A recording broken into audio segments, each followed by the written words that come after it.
as we reach the climax of the second day of the sale, hit before 18 entering the ring, we get a moment, and that's all we have. It has to take the sale to end to catch up with John Ferguson.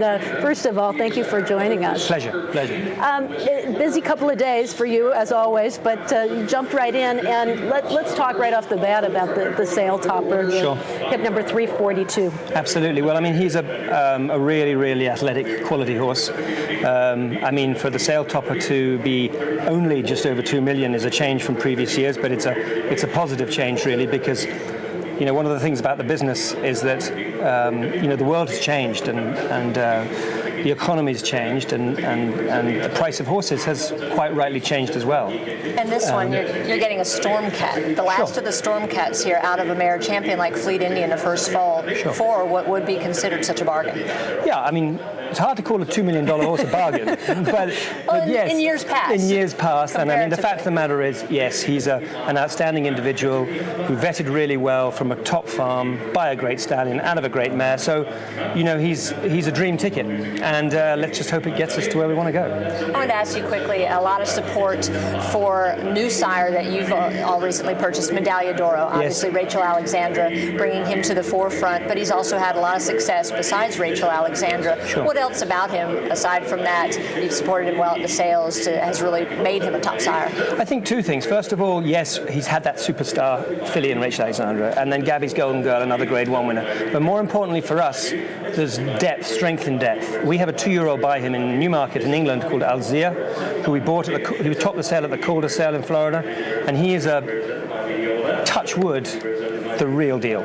So obviously that excites us, and that was one of the reasons why we got involved with the stallion in the first place, bought the horse. And then the stallion has two things going for him. Number one, he's a racehorse stallion. In other words, he produces racehorses. Number two, he's a great sales stallion, but they are really athletic, quality, correct individuals. So that's my sale pitch for anybody who wants to tell us about our season. John, it's quite a contrast in tempo and in mood yesterday to today. Obviously, maybe the little stronger horses cataloged for the second day, and we saw that reflected in the prices. But still, you were involved yesterday. One of the horses, number 39, the Speightstown Colt. Tell us what you liked about him. And just in general, did you approach the sale differently given the economic circumstances and given the mood going into the sale? I mean, we knew, you're coming into a market where there are 5,800 horses.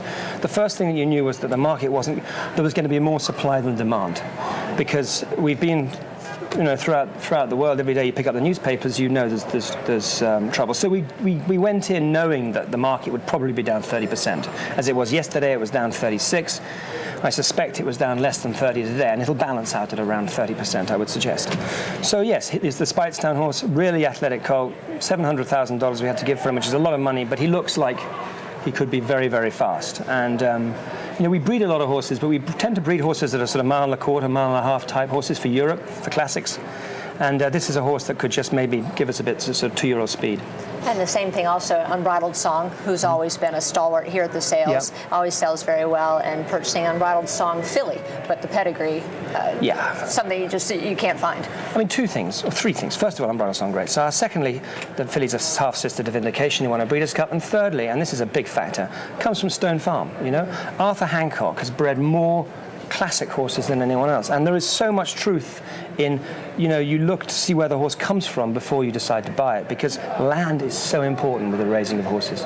Well, he guaranteed us that horse was a runner. Did he? So yes. Did you get it in writing? I do actually. I have it written in my book. Well, that is there. wonderful. Can I take the page, frame it, put it in my bathroom, and if it does win, we'll send him a big case of wine.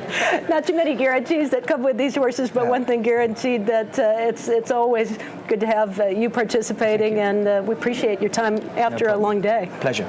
No problem at all. Thank you.